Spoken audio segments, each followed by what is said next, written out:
La Côte d'Ivoire, à l'instar du monde entier, vit donc la crise sanitaire du Covid-19, encore appelé le coronavirus, une crise qui a évidemment des conséquences visibles, mais il y a aussi ce qu'on pourrait appeler des conséquences insoupçonnées, notamment le stress. On a deux invités ce soir en plateau. Stéphanie Tchibanda-Barros, c'est le fondateur du cabinet Se Former Autrement, et Franck Berthaud, spécialiste en gestion du stress et gestion de crise. Avec eux, on parlera justement des solutions qu'ils proposent pour aider tout un chacun, le citoyen lambda ou le professionnel, dans l'accompagnement dans cette situation exceptionnelle. Pour le volet artistique, sur la scène de la télé d'ici, la T-Band sera justement en prestation live pour 2 titres consécutifs. La télé d'ici, l'essentiel de ce que vous êtes en droit de savoir ici. Bonsoir, bienvenue.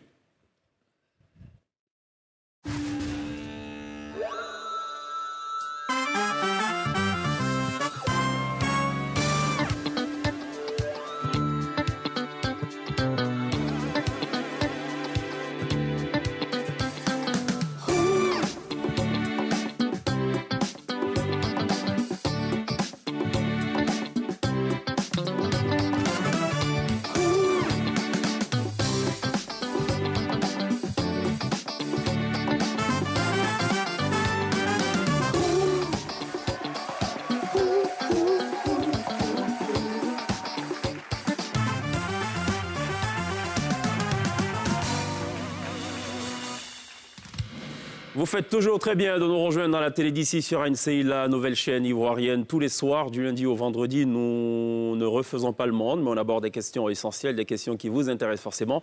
Et on a beaucoup de plaisir ce soir à recevoir Stéphanie Tchibanda-Barros. Bonsoir. Bonsoir. Vous êtes fondatrice du cabinet Se Former Autrement. Oui. D'accord, c'est une alternative, j'imagine, à la formation classique. Absolument. D'accord. Bon, vous nous en direz un peu plus. Franck Berthaud, bienvenue. Bonsoir, Chèque. Vous êtes spécialiste en gestion du stress, gestion de crise. D'accord. On va parler particulièrement de la notion de stress. Il paraît que c'est une bonne chose, le stress. Ça pose problème quand c'est hyper ou hypo. Quand c'est mal géré, et Ouais. ça dépend ce qu'on en fait. Ça peut être, c'est comme le bon gras et le mauvais gras. Je ne vais pas faire de comparaison. Comment on transforme ça? Absolument, on en parle. On va en parler dans quelques instants. Ça va, Pierre? Ça va très bien, merci. Stressé ou pas? Non, pas du tout, totalement relax. D'accord. Ça va. Princesse, stressée? Ça va, merci. Tout va bien? Très bien. D'accord, parfait. Alors, Stéphanie, c'est quoi le cabinet Se Former Autrement? Juste pour comprendre. C'est un cabinet de formation et de solutions pédagogiques. On opère depuis à peu près 11 ans en Côte d'Ivoire. D'accord. Et on intervient auprès des entreprises, des institutions, des hommes, des femmes de notre pays. Et on essaie de traiter toutes les problématiques telles que le management, la prise de parole en public, la gestion du stress, des émotions, l'outplacement aussi. Donc voilà, donc tout un ensemble de choses, de réponses à des problématiques posées. D'accord. Quels sont les profils qu'on retrouve, notamment dans le corps enseignant, si je puis m'exprimer ainsi? Alors, dans le corps enseignant, vous parlez des Des formateurs. spécialités, oui. Des formateurs, c'est cela. Des formateurs. Oui. En fait, en fonction de la problématique qui est traitée, que ce soit une problématique de management, on va prendre un profil D'accord. vraiment management, donc spécialiste. Pour toutes les problématiques qui sont proposées, qui sont posées, on a les personnes et les formations, bien sûr, qui vont avec. D'accord. Et dans le contexte du coronavirus, question inévitable, quel pourrait être l'apport justement de ce cabinet? Tout est fermé, plus d'école, voilà, Oui, on est tous à la maison. Oui, voilà. oui, on est tous un petit peu logés à la même enseigne. Ouais. Qu'est-ce qu'on apporte? Exactement ce que l'on fait dans le cabinet en temps normal. C'est-à-dire qu'aujourd'hui, on propose à toute la population, tous ceux qui en ont besoin, des personnalités, des experts qui vont apporter des réponses à des problématiques données. Je suis dans l'entreprise, j'ai besoin d'un conseil pour gérer la crise que je vis aujourd'hui, je vais appeler Franck Berthaud. J'ai besoin j'ai du mal à gérer mes émotions, je suis en stress, vraiment très très puissant. Je peux appeler une psychothérapeute. Donc en fait, l'idée, c'est vraiment de réunir un ensemble de forces, de travailleurs de l'esprit pour apporter un soutien à toute personne qui en a besoin dans notre pays. D'accord. Est-ce qu'un enthousiasme outré peut être considéré comme du stress? Alors ça dépend si on est en situation de danger ou en situation de création, de créativité. Quand on est enthousiaste et qu'il y a cette passion qui vient donner du supplément d'âme, on est en capacité de créer. Quand on est dans des situations qui exigent de décider rapidement et dans le contexte qu'on vit avec ce qu'on appelle un nuage informationnel où rien n'est certain et tout est possible, c'est un peu plus compliqué. D'accord. Quels sont les signes apparents du stress, justement? Alors, il y en a qui peuvent être totalement invisibles. c'est-à-dire qu'on ne parle plus, on est en soi, ou alors en colère, on est dans le déni, ou alors on est aussi surexcité, le débit de la parole commence à devenir très saccadé, très rapide. Ça dépend de la psychologie, on est tous fabriqués à peu près de la même façon, avec des dosages un petit peu différents. Et les états du moi, que ce soit dans l'émotion, que ce soit dans notre passé, que ce soit dans notre référentiel éducatif, vont faire qu'on va réagir de façon différente en situation de stress. Voilà. C'est mauvais le stress? Je ne sais pas s'il faut se représenter le stress comme quelque chose de bon. Est-ce que le corps humain n'a pas besoin mauvais d'électrochocs par moment? Alors, il a besoin de réaction, il a besoin de stimuli, il a besoin de motivation.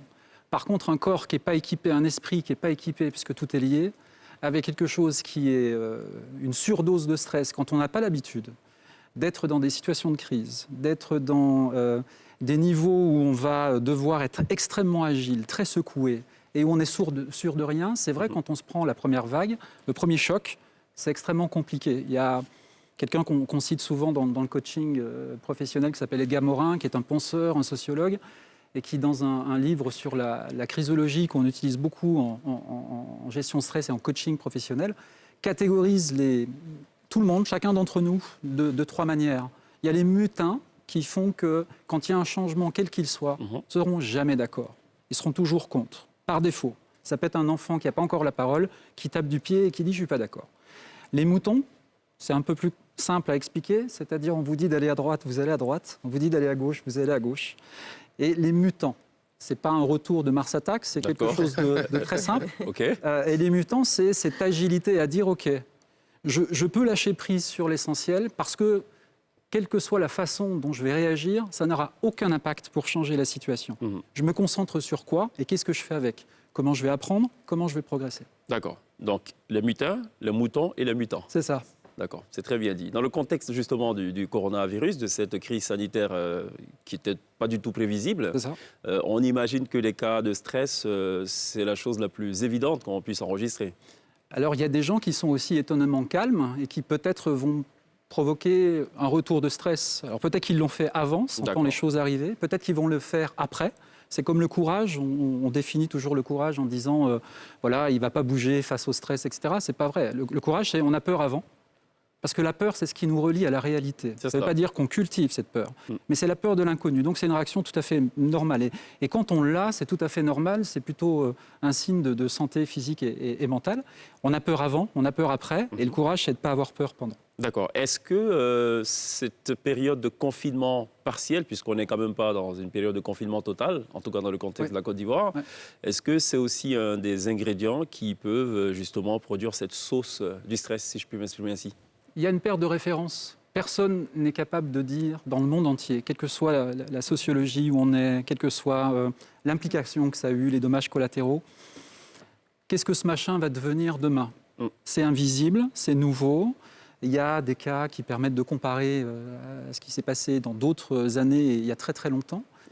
Mais s'il y a bien une chose commune à tout le monde, c'est que la certitude, c'est de dire que tout est possible et rien n'est certain.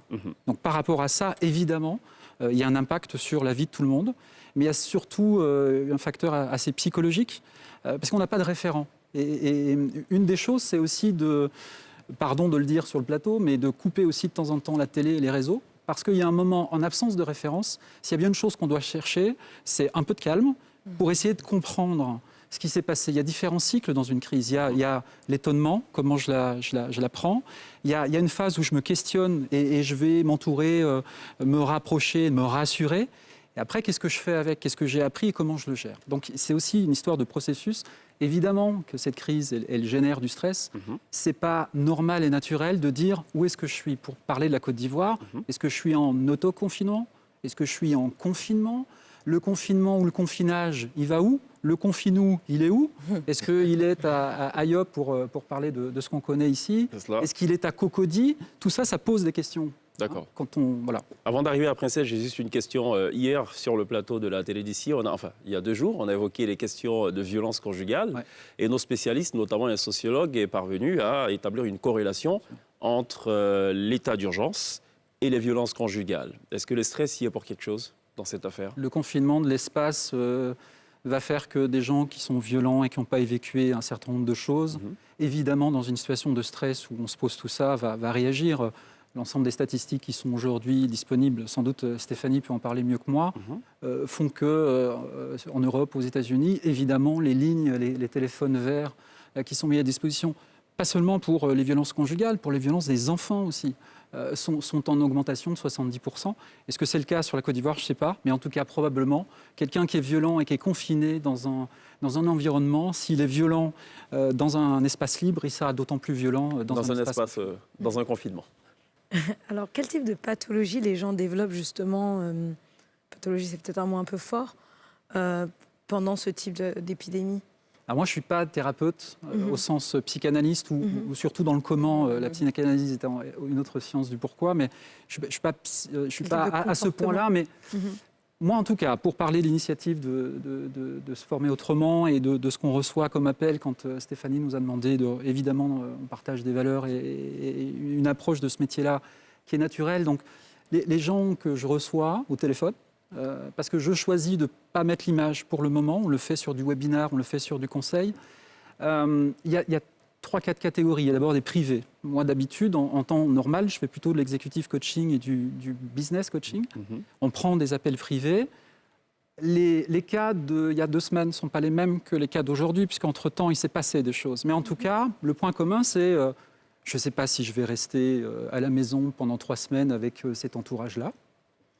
Je ne sais pas comment je vais faire si j'arrive pas à me déplacer ou j'ai plus de travail. Mon employeur me dit de prendre tous mes congés ou alors de faire du temps partiel ou voire même certains de déménager. Comment je réagis par rapport à ça? Ça, c'est des questions de tous les jours. Évidemment, ces questions-là, plus on est dans du confort, plus on va avoir un type de questions. Si on est dans une logique en bas de la pyramide de Maslow avec le seul réflexe, la seule priorité de tous les jours, c'est de se protéger, d'avoir un toit, peut-être à manger. De se nourrir. On n'a pas les mêmes réactions, etc. Puis après, il y a le côté professionnel. En ce qui me concerne, je vais avoir des managers ou des fondateurs ou des entrepreneurs qui, au départ, disent « Ok, comment je gère ça, moi, vis-à-vis de mes employés ?» Il y en a certains qui m'ont dit je veux profiter de la crise aussi pour me mettre un petit peu au vert et nettoyer un petit peu mes passifs fiscaux et sociaux. Il y en a d'autres, alors je ne fais pas, qu'on soit très clair. Ouais, on vérifiera. Le deuxième cas, ça peut être aussi comment je communique. Quel type de communication de crise? Parce qu'on est dans un monde aussi, pour la partie non sociale, le monde marchand, le monde public également, en termes de gouvernance. À quel moment je vais communiquer? Sur quoi? À quel moment je ne dois pas communiquer? Sur le privé, c'est la même chose. Mon rapport de marque vis-à-vis de mes clients actuels, je leur dis quoi? Je ne suis plus au bureau, j'ai des heures de fermeture, comment je travaille? Et puis après, il y a la partie aussi de certaines start-upers ou d'entreprises que j'accompagne depuis un certain moment. Qu'est-ce qu'on fait avec ça? C'est vrai, quand on est entrepreneur comme moi, Stéphanie et d'autres, ce n'est pas qu'on a plus l'habitude de gérer les crises. Mais le facteur crise, juste 2 secondes d'étymologie, en chinois, il y a 2 idiomatiques sur la partie crise. Il y a 2 dessins. Il y en a un qui dit danger et l'autre qui dit opportunité. Voilà. Et en grec, c'est décision et gestion. Et ça, c'est super important parce que ça veut dire aussi qu'on peut voir, pardon de le dire comme ça et entre braquettes, il y a le côté vertueux de la crise. Quand je suis en situation où j'ai des projets dans les tiroirs, est-ce que c'est le moment de les sortir ou pas? Comment je me réinvente en tant qu'entrepreneur? C'est quoi ma réaction? Est-ce que j'ai été bon ou pas? Et comment je vais être prêt?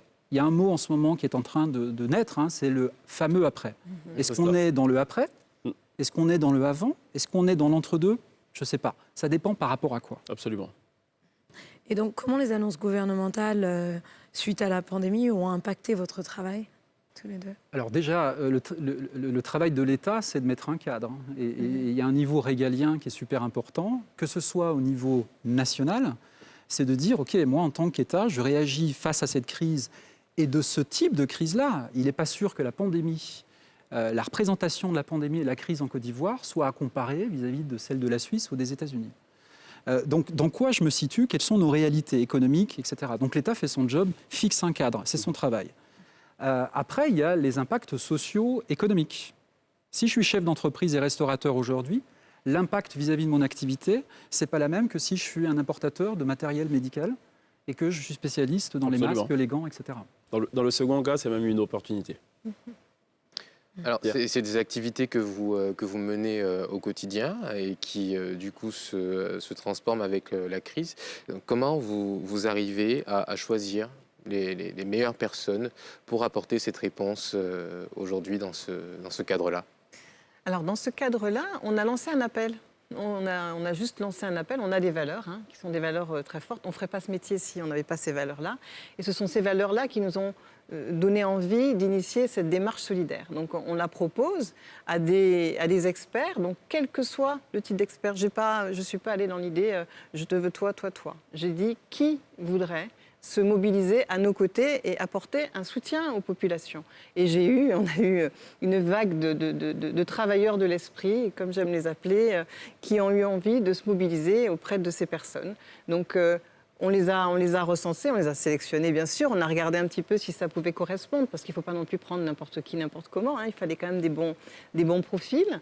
Et puis, à partir de là, on a lancé l'appel solidaire. Et on a vraiment eu envie de laisser le choix aux populations d'aller vers ceux dont ils avaient besoin. Donc j'ai besoin de gérer mes émotions autrement, je vais appeler X. Il y a une psychiatre qui fait partie donc de la liste. J'ai besoin de conseils RH parce que je ne sais pas comment accueillir le changement aujourd'hui auprès de mes équipes. J'ai besoin de savoir comment dire les choses, donc gérer la crise autrement. Je vais appeler un spécialiste des RH. Donc en fait, l'idée, c'est vraiment de proposer un panel de profils qui pourra répondre à toute une quantité de problématiques. Alors justement, ce qu'on a observé avec cette crise-là, c'est vrai qu'elle était inattendue. On ne pouvait pas prévoir cette pandémie, ça a déjà été le cas dans le passé. Mais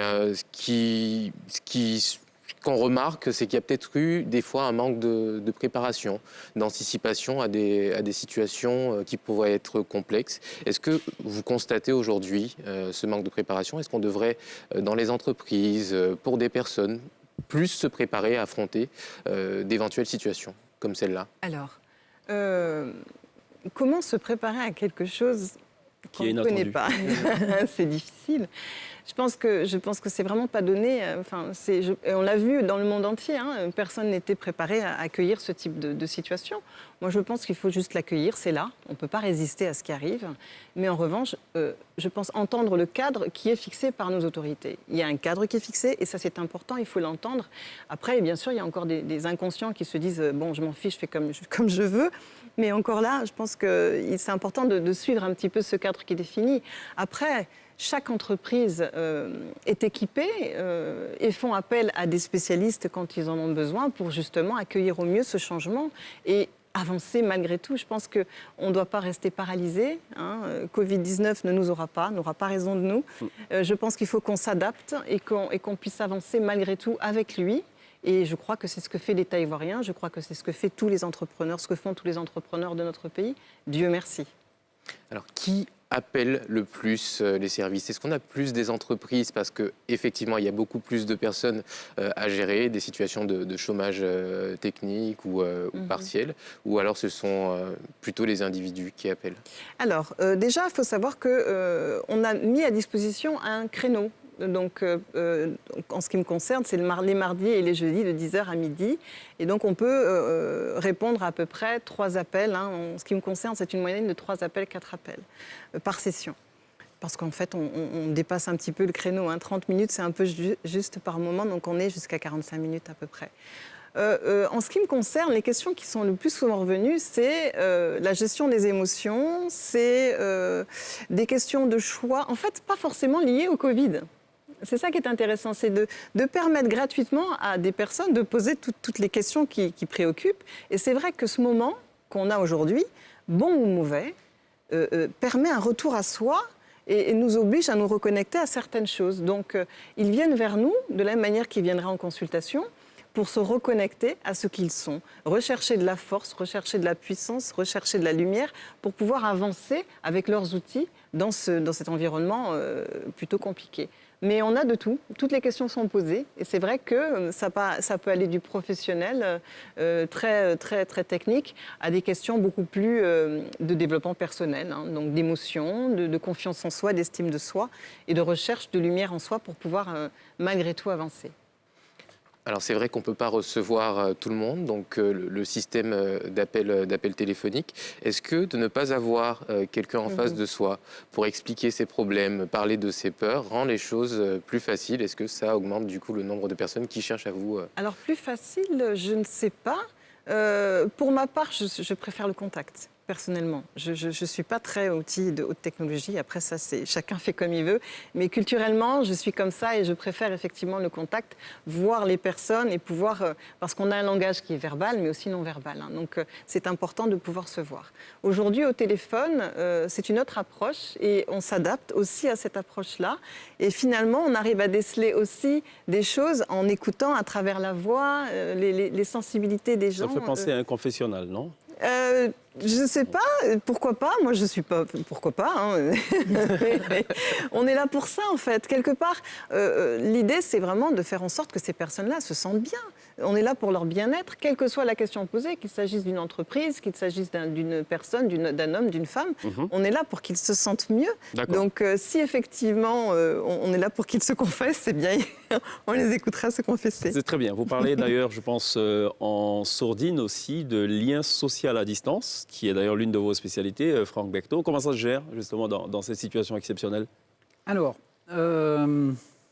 je suis un peu comme Stéphanie, et je réponds en même temps à votre question. Le confessionnal? Non. Non, pas trop, j'en sais rien. J'aurais dit Père Berceau, mais j'en sais rien, docteur.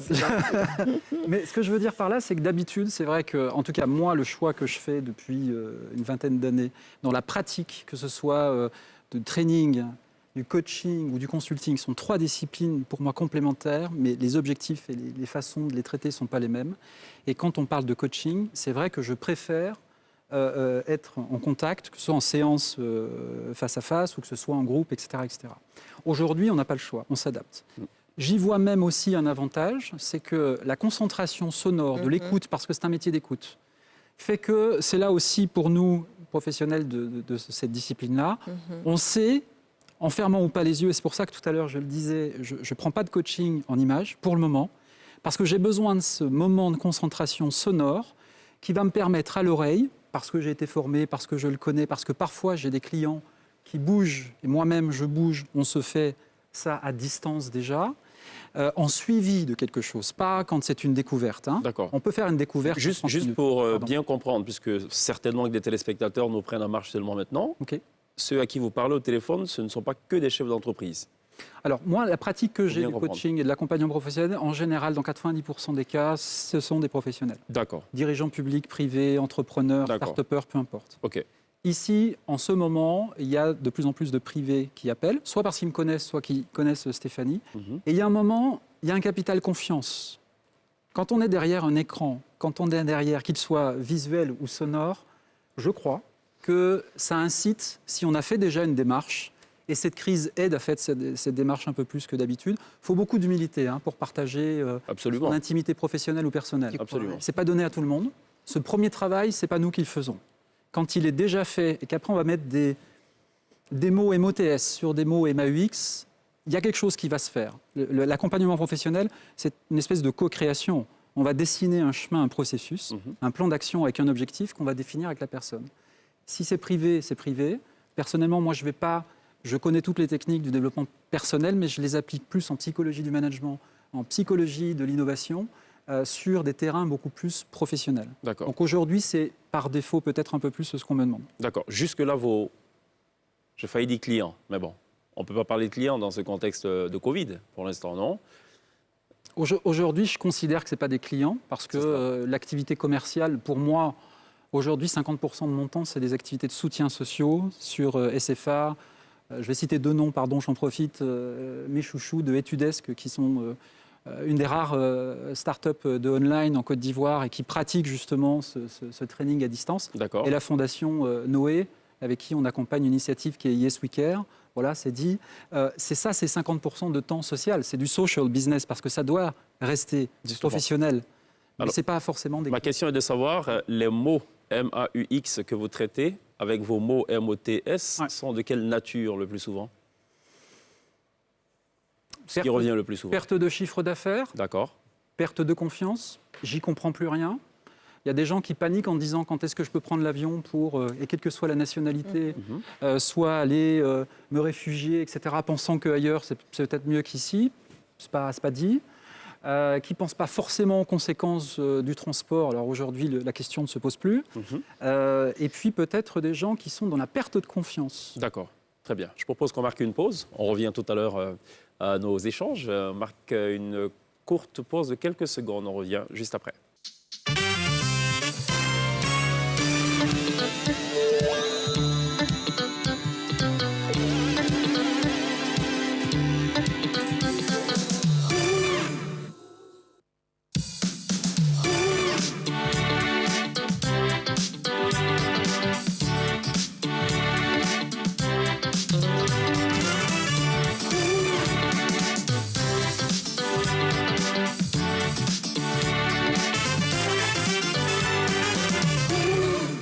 Toujours très bien de nous rejoindre dans la télé d'ici du lundi au vendredi sur NCI, la première chaîne de télévision privée de Côte d'Ivoire. Ce soir, on parle de tirs groupés contre sur les dommages collatéraux de cette crise sanitaire avec notamment Stéphanie Tchibanda et Franck Berthaud qu'on a beaucoup de plaisir à revoir après autant d'années.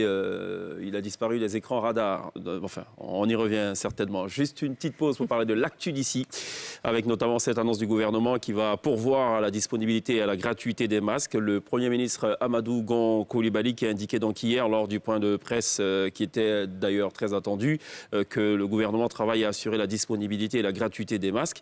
Ainsi donc l'importation de 200 millions de masques sanitaires a été autorisée par le gouvernement. Une commande de 131 millions de masques a déjà été passée, dont 30 millions seront disponibles dans le courant de cette semaine et le reste le 5 mai prochain. D'autre part, la nouvelle pharmacie de la santé publique s'attelle à passer en commande 69 millions de masques complémentaires. Par ailleurs, l'industrie textile locale a également été sollicitée pour la confection de masques lavables et réutilisables. Les essais et tests réalisés par le laboratoire national de santé publique sur les spécimens de masques proposés par le groupe Utexi, Cotivo et l'armée de Côte d'Ivoire sont concluants. Autre information, au cours de ce même point de presse, donc, le Premier ministre a annoncé un appui de 530 milliards de francs CFA du FMI pour soutenir le plan de soutien économique, social et humanitaire du gouvernement. D'autres appuis sont attendus de l'UMOA, de la BCAO, de l'Union européenne, de la Banque mondiale, de la Banque africaine de développement, de la BID, la Banque islamique de développement et des partenaires bilatéraux. Faut juste rappeler pour être complet sur ce sujet que dès cette semaine, les différents fonds créés seront alimentés. Ainsi, le Fonds national spécial de solidarité et de soutien humanitaire d'un montant de 170 milliards de francs CFA sera approvisionné à hauteur de 50 milliards, dont 20 milliards par le gouvernement. C'est ce qu'il fallait retenir donc de l'actu d'ici. Retour, chers Pierre et Princesse, à nos affaires de crise, de gestion de crise, de lien social à distance. C'est ça.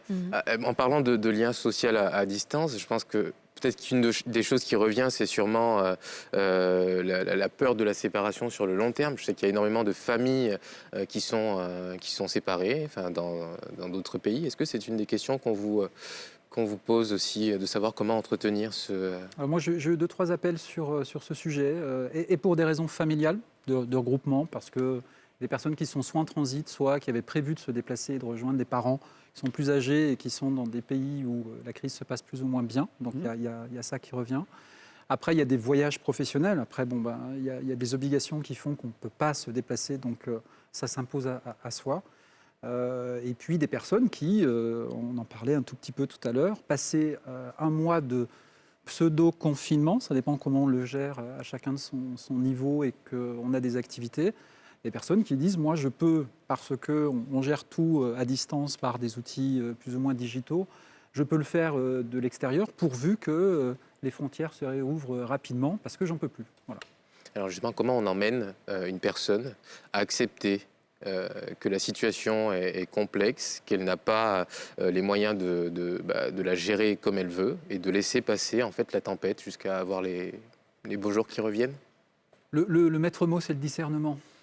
Faut prendre conscience, faut conscientiser, faut expliciter, donc verbaliser, faire sortir ce qui est à l'intérieur et que peut-être on n'a pas formalisé ou verbalisé, acquis de droit comme ça de façon très immédiate. le fait de conscientiser et de finalement faire des choix, il y a un moment, il y a des choses sur lesquelles on peut agir, des choses qui s'imposent à nous. Passer cette formalisation, on va choisir la résistance et quitter le déni peut-être. Entre dénier et accepter, c'est quelque chose qui est différent. Et accepter qu'il y a un moment, il y a des choses qu'on peut pas, sur lesquelles on ne peut pas agir. On va se concentrer sur ce qui fonctionne et on n'a pas le choix. Donc c'est un peu plus facile aussi de dire, ça concerne tout le monde, ça s'impose à tout le monde, donc il y a un moment, ce n'est pas la peine de lutter. L'énergie que tu vas mettre pour lutter, pour gérer tes émotions, etc., mets-la ailleurs. En ce temps-là, il y a besoin aussi, passer l'humilité, il y a besoin d'agilité, il y a besoin d'activité, il faut rester actif. Le fait de s'enfermer, le fait de ne plus rien faire, c'est aussi un danger vis-à-vis de la résistance classique à quelque chose de nouveau. En quoi est-ce que c'est un danger rester sans activité? Ça peut être peut-être un moment d'introspection aussi pour ceux qui en avaient besoin. Oui, mais c'est une activité aussi. Se questionner soi-même, c'est pas être passif. Se questionner soi-même, se recentrer sur soi, savoir qu'est-ce que je retiens de cette crise, qu'est-ce que j'ai appris sur moi-même, sur les autres. C'est finalement aussi d'un point de vue social, une des choses qu'on constate, mais partout, ce qui, d'un point de vue social, c'est pas sociétal, c'est pas économique, c'est pas géopolitique, d'un point de vue social, tout tourne autour du lien. Vous regardez comme vous voulez, tout tourne autour de la relation. Qu'est-ce qui va faire sens aujourd'hui et demain, avec qui et comment? Tout est là. Ils sont nombreux, ces chefs d'entreprise, ces entrepreneurs qui n'ont jamais pris de congé de leur vie. C'est peut-être l'occasion rêvée aussi, non?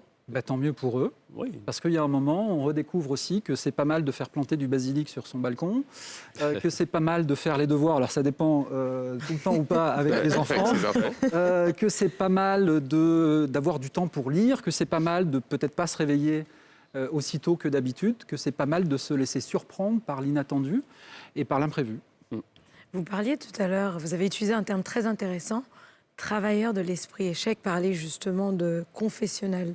Y a-t-il une dimension spirituelle? Ça va rester ça. Je ne sais pas si dans son pipe d'experts, de formateurs, il y a des hommes religieux, mais bon, on va peut-être le savoir. En fait, un homme religieux peut tout à fait décider d'accompagner et d'aller chercher des techniques, se former à l'accompagnement pour accompagner les uns et les autres pour atteindre un objectif X ou Y. Pourquoi pas? Pourquoi pas? Mais j'ai du mal à comprendre l'idée enfin, je ne sais pas si c'est... Le fait de mêler spiritualité, confessionnelle, je ne comprends pas tellement. Non, je comprends pas tellement c'est la esprit, question. comme on dit, c'est esprit. Donc là, en fait, l'idée des travailleurs, comme je disais, les travailleurs de l'esprit surtout. Et le fait, confessionnal, ça m'a fait penser à aller à l'église et vous vous asseyez, vous parlez au prêtre. Donc oui, alors je dis travailleur de l'esprit ou travailleur humain de l'esprit, c'est pour trouver le terme, on va dire, général, générique, pour pouvoir donner un nom sur toutes ces personnes qui ont envie d'aider l'autre, qui ont envie de faire du bien à l'autre. Donc j'aime bien cette idée de travailleur de l'esprit. Je pense que pour qu'on puisse faire ce métier, il faut qu'on ait des valeurs, et ces valeurs-là sont d'aimer les gens, d'avoir envie de leur faire du bien. Et je pense que si ces valeurs sont inexistantes en soi, c'est très difficile d'accompagner l'autre, que ce soit hors Covid ou avec Covid. Je pense que ce sont ces valeurs-là qui nous poussent à mettre en place ce type de démarche solidaire, d'avoir envie de contribuer, de faire sa part pour que les choses et les gens aillent mieux. Mais oui, en fait, pour ma part, le spirituel, en tout cas, je dis bien pour ma part, pour revenir au volet spirituel, je ne fais rien sans lui. Je parle de lui sans Dieu. Donc j'estime que je suis là par lui, grâce à lui, et je fais mon métier parce qu'il m'a inspiré un matin et qui m'a dit « vas-y, saute dedans, dans ce wagon-là et fais-en ton métier ». Et donc oui, pour moi, c'est une vraie dimension spirituelle que d'accompagner son prochain, en tout cas de faire en sorte qu'on lui fasse réellement du bien. Beaucoup de personnes s'improvisent. C'est vraiment important. C'est un métier qui est très sensible. Vous avez beaucoup de personnes qui s'improvisent, que ce soit dans la psychanalyse, que ce soit dans le coaching. Vous avez un problème avec les nouveaux prophètes? Non, j'ai pas de problème. J'ai des problèmes avec, vous savez, pour moi, que ce soit... Ou les coachs? Ils ne sont pas formés. Non, je n'ai pas de problème avec qui que ce soit. Je trouve que c'est génial qu'il y ait autant de savoir-faire, de prophètes, de coachs, etc. Ouais. Vous savez, pour moi, quand on met des cadeaux entre les mains des gens, si ces gens sont de bonnes personnes, il n'y a pas de raison qu'on ne fasse pas de bonnes choses. Si vous mettez ces cadeaux entre les mains de personnes qui ne sont pas stables, forcément, l'impact peut être dangereux. Donc en fait, je pars de ce principe-là. L'être humain est fragile. On a une responsabilité qui est monumentale. C'est bien que vous parliez de fragilité. Est-ce que oui. vous êtes d'accord avec moi, Franck, quand on dit que c'est les affaires de blanc, tout ça, psychologue, on n'en a pas besoin, on a besoin de Quelle parler à horreur. personne, nous On est on en est des durs, 2020. voilà. Ça suffit. La crise, elle va passer, d'ailleurs même, on va la vaincre sous peu, et puis voilà, C'est la ça. vie continue. Ah là là. Alors, ça c'est le socle qu'il y a derrière ça, indépendamment de sa façon de s'exprimer, etc. Et je suis plus qu'habitué et tropicalisé vis-à-vis de ça, donc j'ai aucun souci. Et je ne suis pas le Whitey qui arrive de Paris, c'est ça que je veux dire. C'est ça. Mais pour être sérieux, ce qu'il y a derrière, c'est un mélange de croyances, de culture, de peur. Et évidemment, de là où on est, on ne va pas percevoir la crise et ses origines ou ses conséquences De la même façon. de la même façon. Bien sûr. Ça s'impose. Le danger dans tout ça, passer le joke ou passer la sociologie, parce que c'est ni bien ni mauvais, c'est qu'est-ce que ça veut dire derrière. Ok ? Si on n'est pas assez dans la sensibilisation pour faire comprendre que ce truc-là, il ne fait aucune différence entre qui on est, qu'est-ce qu'on soit fait, la où couleur. on vit, de quelle couleur et de quel métier, est-ce qu'on est pauvre, est-ce qu'on est riche, si on n'a pas compris ça. Et à nous, professionnels des médias, de l'opinion, de la politique, de trouver les canaux, les moyens de le faire comprendre. C'est notre responsabilité collective. Laisser les choses à l'état de joke, laisser les choses à l'état de c'est comme ci, c'est comme ça, sans faire preuve de discernement, sans faire preuve de sensibilisation, c'est faire preuve d'irresponsabilité, c'est faire preuve de stigmatisation. Parce qu'aujourd'hui, ceux qui ont un problème, c'est ceux qui ont été positifs et qui sont négatifs. Quand ils reviennent dans le bain de l'activité sociale et normale, quand on est au village, ou quand on est dans un quartier populaire, ou quand on est au plateau, dans un bureau fonctionnaire ou privé, la réaction des gens ne sera pas la même. Et c'est les conséquences sociales et la violence potentielle.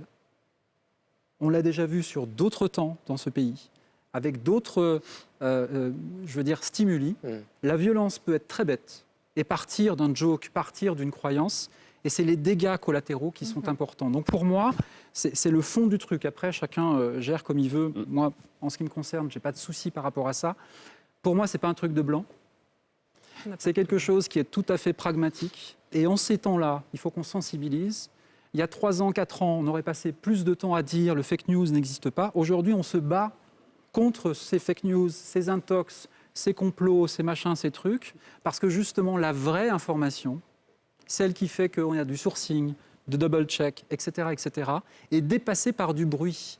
Et il est compliqué de reprendre le curseur, la position d'information pour dire « Joe, ça, c'est faux. C'est cela. Enlève-toi ta tête. » Alors, vous avez l'air de 2 personnes qui sont totalement au-dessus de cette crise, qui la prenaient par le bon bout, mais vous êtes aussi humain. Comment elle vous affecte, vous, et comment vous avez dû restructurer votre façon de travailler pour justement faire fi de ça et aider les autres, justement? Alors, vous avez dit une chose qui est très importante, c'est que oui, on est des êtres humains avant tout. Ça, on l'avait constaté. On est des êtres humains et forcément, on est de la même manière que tout le monde, on a été touché et on a été impacté. Et forcément, ça fait peur. Quand quelque chose d'inconnu nous arrive, ça fait peur. Alors après, oui, Dieu merci, on a acquis des techniques, où je pense avec le temps, qui nous permettent d'avoir ce recul et d'aborder des situations comme celle-là autrement. Alors oui, aujourd'hui, je peux dire qu'on s'est adapté, que ce soit dans ma maison, mon fils, ma famille, on s'est adapté, on a accepté ces mesures barrières, parce qu'il faut en tenir compte dans son quotidien. Et aujourd'hui, on vit totalement, je dirais pas sans stress, mais on va dire un peu mieux, en étant conscient qu'il y a des choses qu'il faut faire pour ne pas que ça nous touche. Et au niveau professionnel, c'est exactement la même chose. On s'adapte et on tient compte de ces consignes, de ces conseils, de ces recommandations qui vont nous permettre de malgré tout avancer dans ce contexte et de rester le plus zen possible. Dans la gestion de l'espace, évidemment, on passe, en tout cas, en ce qui me concerne, beaucoup plus de temps à la maison. Je me suis, depuis 3 semaines, imposé le fait de sortir que tous les 48 heures, si je n'ai pas de rendez-vous important, obligatoire, et en même temps pour sentir les choses. Avec un masque? Alors, avec un C'est masque. compliqué. Alors, au début, je n'avais pas de masque. Non, pour sentir avec un masque, c'est Voilà, pas évident. c'est pas évident. Et surtout quand on porte des lunettes et qu'il y a de la buée, c'est un peu compliqué. Mais je sors et je continue à sortir tous les 48 heures, indépendamment des aspects obligatoires, courses, etc. Pour sentir les choses. Vraiment pour sentir les choses. Quand on est en période de crise, je crois aussi que c'est important quand on fait ce genre de métier. C'est pas dire qu'on est des mercenaires et qu'on fait n'importe quoi. Mais si vous ne voyez pas la vraie vie, entre guillemets, vous prenez des habitudes sans le savoir de confiner, avec des attitudes de finalement se représenter le monde tel qu'on le voit depuis son espace fermé, à travers les médias qu'on utilise, à travers le médium, en ce qui me concerne plutôt le téléphone. Beaucoup alors j'utilise pas Zoom parce que c'est infecté d'après moi et j'utilise d'autres logiciels. Ah bon? Infecté, pourquoi? Il y a 500 000 comptes Zoom, il faut le dire, qui sont en vente sur le Darknet en ce moment. D'accord. Ça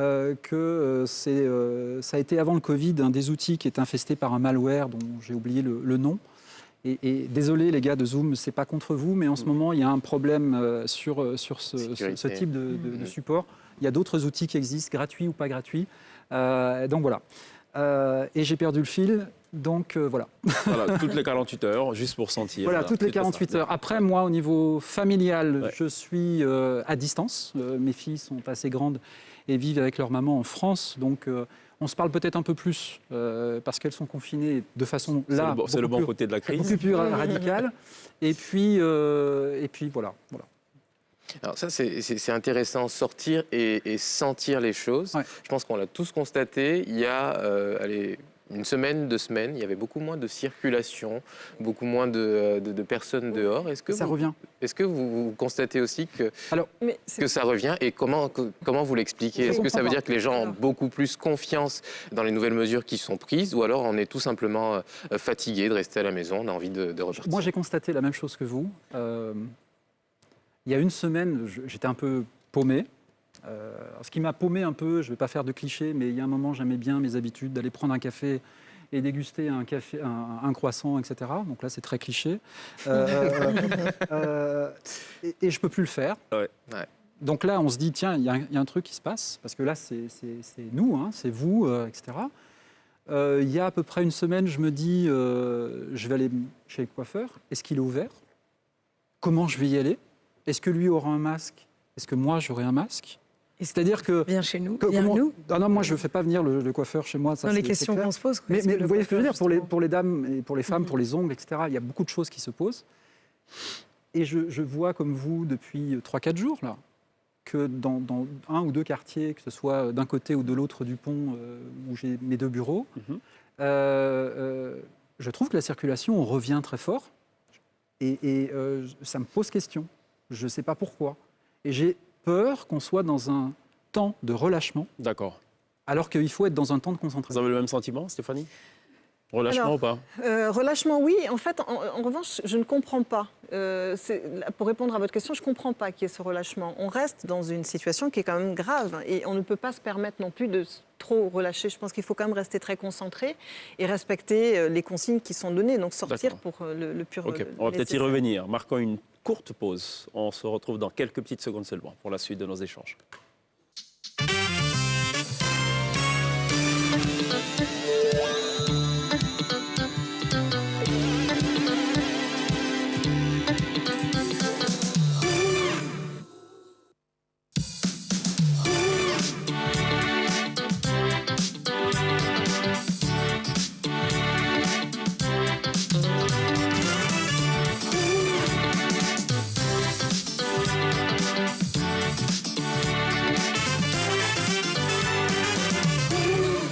Téléviser la Côte d'Ivoire tous les soirs dans la télé d'ici sur NCI. On a été tout au long de cette émission en compagnie de Stéphanie Barros et de Franck Berthaud pour évoquer notamment la question de la gestion de la crise et notamment cette plateforme qui regroupe donc bien de compétences, plateforme intitulée Se former autrement, sur laquelle d'ailleurs Stéphanie va revenir dans quelques instants, nous présenter un peu comment ça se présente. En gros, voilà, pour être un peu redondant dans mes propos. Mais juste avant, Princesse, le kiff du web, ça parle de masque. Franck parlait de masque juste avant. Enfin, disons qu'il sortait pour sentir, sans masque. Enfin, avec ou sans masque, on ne sait pas. C'est le grand mystère. Vous nous avez trouvé un autre masque, je sais pas, dans votre kiff? Bon, les gens, il y a une psychose qui s'est développée et tout le monde n'a pas les moyens de se procurer des masques. Donc les personnes se font leur propre masque. Donc j'espère que vous allez apprécier ce masque.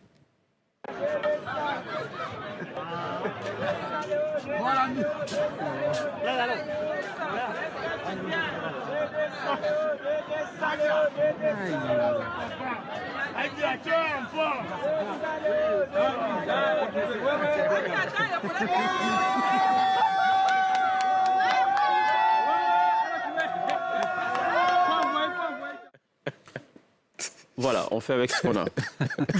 Il n'y a pas d'autres commentaires. Stéphanie, alors, qu'est-ce qu'on retient de se former autrement Elle se présente comment, cette plateforme? C'est une plateforme digitale ou comment ça se présente concrètement? Se former autrement? Oui. C'est un cabinet? Oui, le cabinet, oui. Mais j'imagine qu'il y a peut-être une plateforme qui existe déjà Alors, on a des bureaux. via laquelle vous êtes joignable ou non? Alors, on a nos bureaux Oui. et pendant le Covid, donc on est tous en télétravail. D'accord. Et pour répondre aux appels solidaires, on a des numéros de téléphone qui D'accord. sont disponibles sur lesquels on peut nous joindre aux horaires et aux jours qu'on a. C'est quoi les horaires? Alors, avant le début du coup-feu, forcément.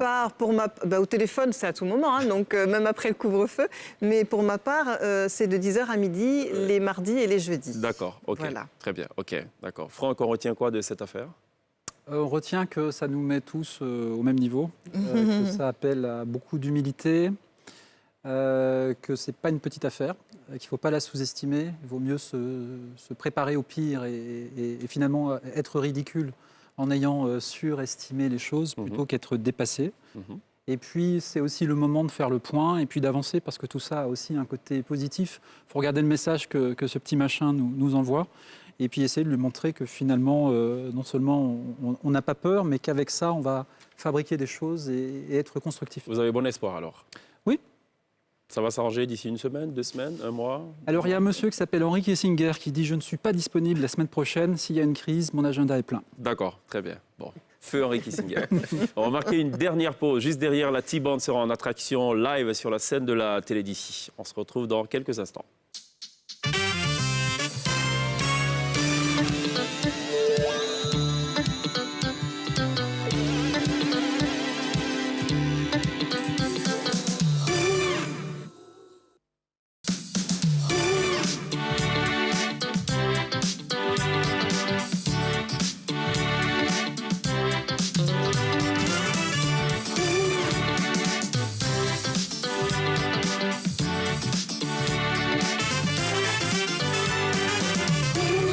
Ce sera tout pour la télé d'ici. Merci à Stéphanie Tchibanda-Barros d'être passée par la télé d'ici. Merci à Franck Berthaud également d'avoir répondu à notre invitation. Merci à Pierre et à Princesse. On vous laisse en compagnie de la T-Band constituée ce soir au piano de Yannick Seri, à la basse de Enoch, à la batterie de Vivien Kofi, à la guitare de Geoffroy Kamata et évidemment donc au chant Daphné Royal et Andy qui nous proposent ce soir live sur la scène de la télé d'ici 2 reprises.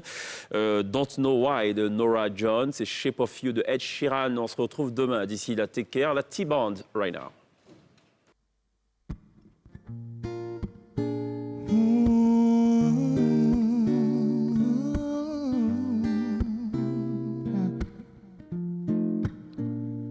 I waited there, I saw the sun. Don't know why I didn't come. Left you by the house of fun. Don't know why I didn't come. I don't know why I didn't come. When I saw the break of day, wish that I could fly away. Still of me in his hand, catching a teardrop in my hand. My heart is drenched in wine.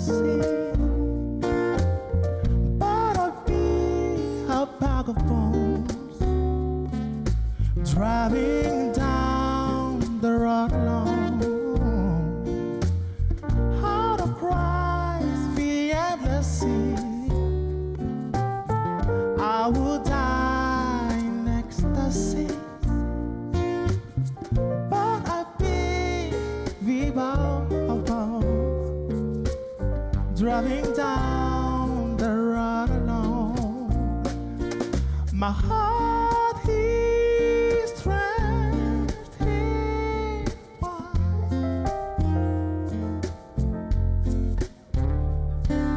You be on my mind forever, yeah. Don't play for me. Yeah, yeah, yeah, yeah.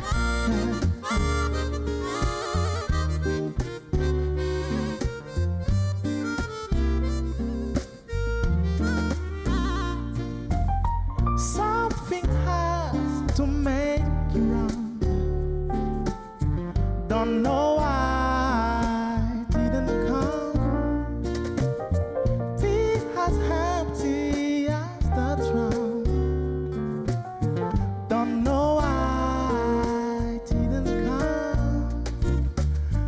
Don't know why I didn't come. Oh, don't know why didn't come.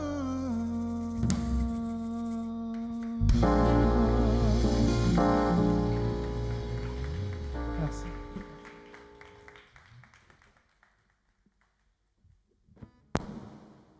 To find a lover, so a bar is where I go.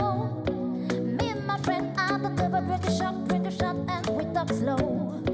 Come on, of us start up a conversation, we trust me, and trust me, I'll give it a chance. Take my hand, stop, we'll find a manager. Tough to dance, and I'm singing, oh girl, you know I want your love. Your love wasn't meant for somebody like me. Come on now, follow my lead. I may be crazy, don't mind me, say boy, don't talk too much. Grab on my waist and pull that body on me. Come on now, follow my lead. Come on now, follow my lead. I'm in love with the shape of you, and push and pull and the man get through. Until my heart is falling through. I'm in love with your body. Last night you were in my room, and now my bed she smell like you. Every day discovering something brand new. I'm in love with your body. I'm in love with your body. I'm in love with your body. I'm in love with your body.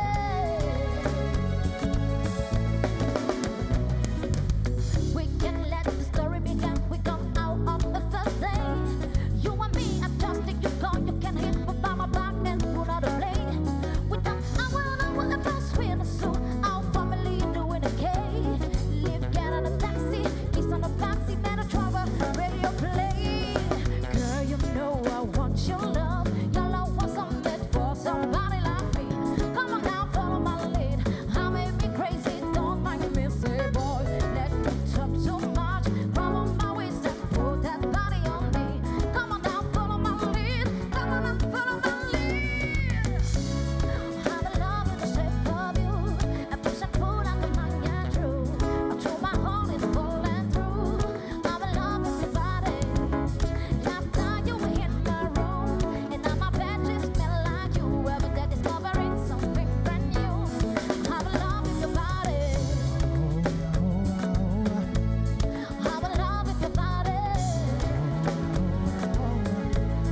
I'm in love with your body. I'm in love with your body. Let's go. Come on, be my baby. Come on. Come on, be my baby. Come on. Come on, be my baby. Come on. Hey, hey, hey, hey. Come on, be my baby. Come on. Come on, be my baby. Come on, be my baby. Hey. I'm in love with the shape of you. Push and pull like a magnet through. Until my heart is falling you. I'm in love with your body. Last night you were in my room, and now my bed she smell like you. Every day discovering something brand new. I'm in love with your body. I'm in love with your body. I'm in love with your body. I'm in love with your body.